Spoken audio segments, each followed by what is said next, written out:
Olá a todos. Hoje eu gostaria de falar para vocês um pouquinho sobre a história de Panambi e, claro, que é a minha percepção dentro dos estudos que eu tenho até então sobre o tema. Meu nome é Denise Verbe Schmidt, sou professora de História, mestrado na área, atuante na Rede Municipal de Panambi. E a convite, então, eu estou fazendo essa breve apresentação para vocês, para nós discutirmos e ampliar nosso conhecimento sobre a história do município. O título que eu coloquei para essa apresentação é Panambi, Território, Trabalho e Cultura. 70 anos de Panambi, mas que 70 anos são esses? A gente está falando de 70 anos, comemorando 70 anos da cidade, decorrente da emancipação política administrativa, que ocorreu em 28 de fevereiro de 1955. Mas a história de Panambi, a história do território que compõe Panambi, ele é muito mais abrangente. E é isso que a gente tenta resgatar enquanto história, para ver como a nossa história ela é muito maior do que se fala até hoje e que ela ainda necessita de muitas pesquisas e estudos para darmos seguimento. Falando um pouquinho sobre os nativos originários, essa região, antes da ocupação dos tropeiros e dos bandeirantes, esses tropeiros e bandeirantes, na sua maioria paulistas, que descendem de uma migração, eu não chamo nem imigração, portuguesa, né, a ocupação portuguesa do território, se tornam paulistas, de paulistas a bandeirantes e tropeiros, e eles vêm ocupar esse espaço. Mas anterior a isso, a gente tem os originários, os povos nativos originários, né, nessa região.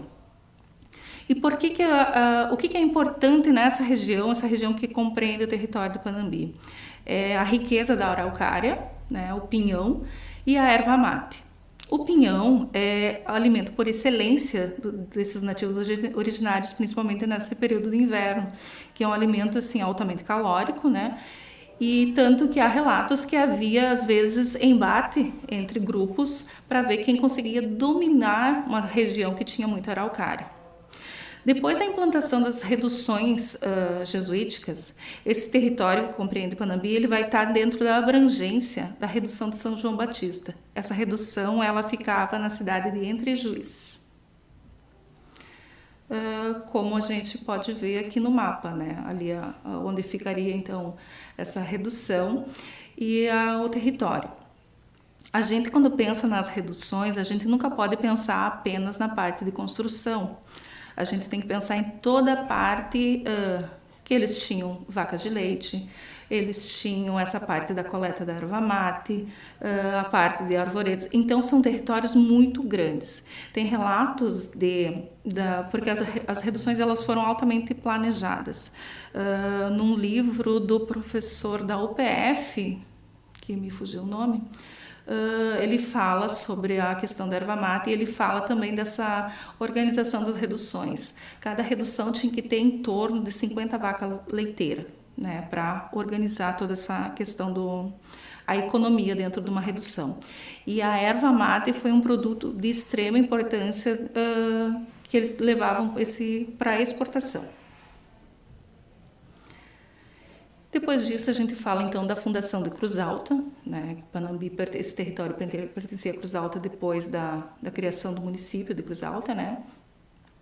Cruz Alta ela foi desmembrada do município de Rio Pardo, né? Inicialmente, ela começa com um pequeno povoado. Esse povoado ele é formado pelos tropeiros que passam pela região. E a primeira é a fundação da vila, né? 18 de agosto de 1821. Já a partir essa fundação da vila, ele tem todo um aspecto administrativo, né? Tem toda a questão de vereadores e tudo mais.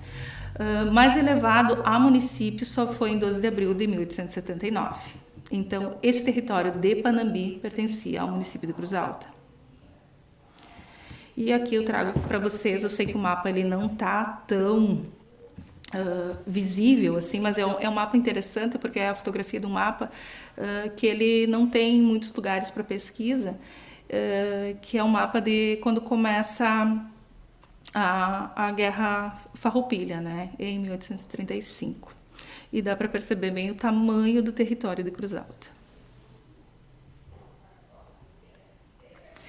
Então, o que se fala da ocupação desse território? Relatos da segunda metade do século XIX já mencionam essa retirada da erva mate da Vilinha de Palmeiras. Essa Vilinha de Palmeiras é a cidade de Palmeira das Missões, com carretas de boi em direção ao porto de Itaqui. Muito dessa produção escoava primeiro pelo Porto de São Borja e depois pelo Porto de Itaqui. E se menciona, num livro que depois eu vou mostrar para vocês, a quantidade de erva mate e de carreteiros que vão para essa região de Itaqui para mandar para exportação a erva mate. Essa erva mate vai para a Europa e vem muito dessa região aqui. A Vilinha de Palmeiras e seu entorno era o local ervateiro por excelência e também reduto dos primitivos carijós, né? Então o próprio livro já menciona essa excelência da erva mate, local da erva mate e os primitivos carijós. A erva mate, nesse período que a gente está falando, século XIX, ele foi o terceiro produto de exportação do Império nesse período. No final do século XIX, a gente tem na região do Paraná uma grande extração também de erva mate, que vai ter os barões da erva mate que vão construir vários dos grandes casarões de Curitiba, né? A gente não tem essa dimensão da importância da erva mate na história local e regional.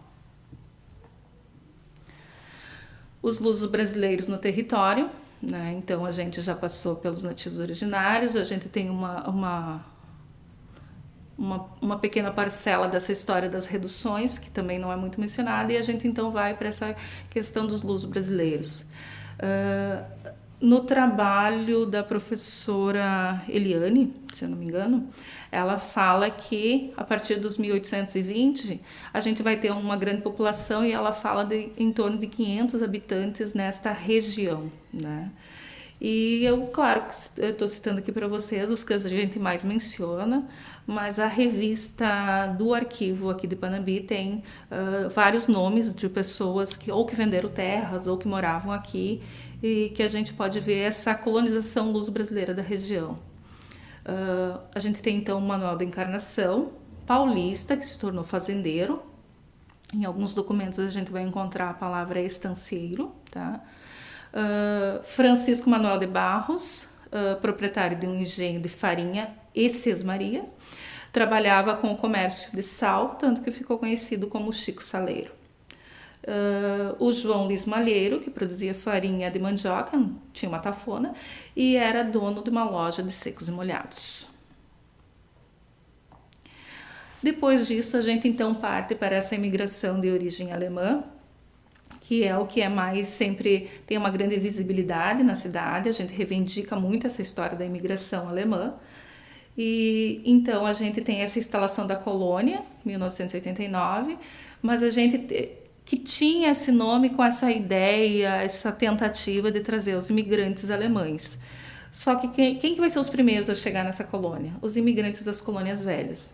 São os filhos dos imigrantes de São Leopoldo, de Campo Novo, Estrela, enfim, esse pessoal que vai subir para cá, então que vai ser os primeiros moradores dessa nova colônia. E a sede da colônia então recebe o nome de Eusenal em homenagem à esposa do proprietário da colônia, o senhor Hermann Mayer, que ela nunca esteve aqui em Panambi, né? Foi só uma homenagem ao nome dela.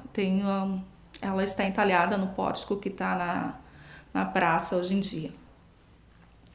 Em 1916 foi criado o distrito, então, da colônia de Neuwirtemberg. Enquanto colônia, ela pertence, então, à Cruz Alta, não tem uma questão administrativa que esteja direcionada dentro de Cruz Alta. Depois, enquanto distrito, aí sim as coisas vão ter um teor diferente em relação à administração. E é interessante que se fala que em 1916 é construída a sede da Prefeitura de Cruz Alta e grande parcela do dinheiro dos impostos descende daqui da colônia, do distrito colônia Neuwirtemberg. Tá? Em 38, o distrito então passa a ser chamado de Pindorama. Por que 38? Em 37, a gente tem as mudanças de leis da questão do governo Vargas. Em 38 já tem até uma questão de proibição da língua, proibição de nomes de outras, e não é só a língua alemã que ela é proibida, são as línguas estrangeiras, né? Então se altera o nome do distrito e passa para Pindorama. Em 44, então, ele é renomeado como nome de Panambi, e aqui embaixo, então, novamente coloquei esse período da ditadura do Vargas. Período também está acontecendo a Segunda Guerra Mundial. A questão da emancipação. Tá? Desde 49 já havia sido organizada um grupo que estava reivindicando, organizando essa emancipação da cidade. O primeiro plebiscito foi contrário, não deu certo, né? Mas vai vir a ocorrer essa emancipação nas próximas eleições. A eleição até acontece no final de dezembro, mas o município mesmo vai ser implantado em 29 de fevereiro de 54. O primeiro prefeito, o senhor Walter Faulhaber, é o filho do casal Marie e Hermann Faulhaber, eles que vieram e foram por grande tempo organizadores tanto da questão cultural da cidade, a questão administrativa, a questão religiosa. Ela é a primeira professora, né, que vai organizar toda a escola evangélica Panambi, que hoje é o CEP, né, mas ela foi a primeira escola. E ele que vem como pastor luterano e depois de um tempo ele vai abrir mão desse cargo e se torna um administrador da colônia.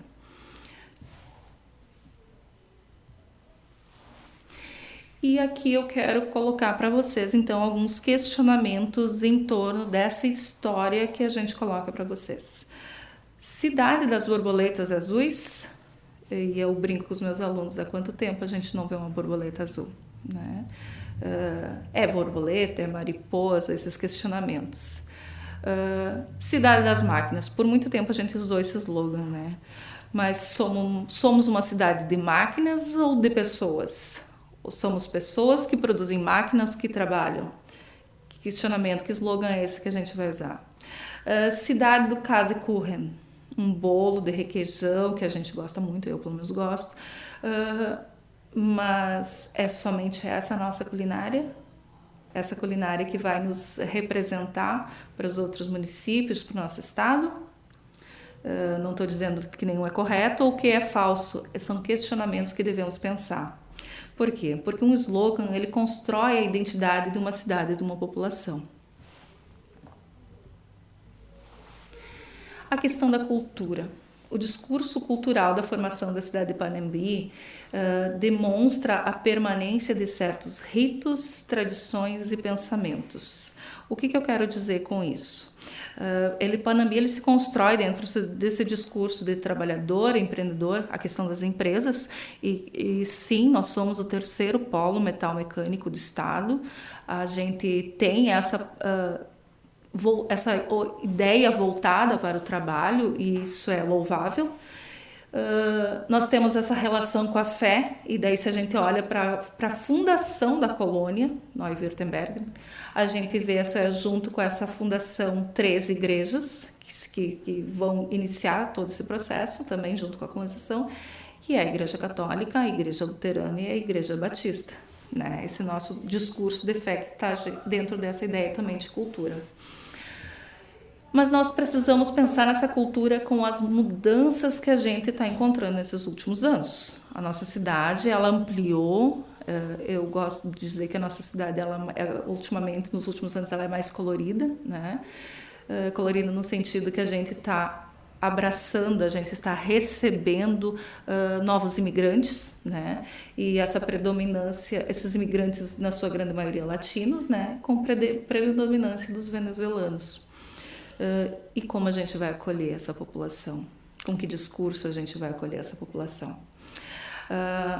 A fundação e prática de novas crenças religiosas, e daí a gente menciona as igrejas neopentecostais, que está dentro do nosso discurso de formação e nosso discurso cultural.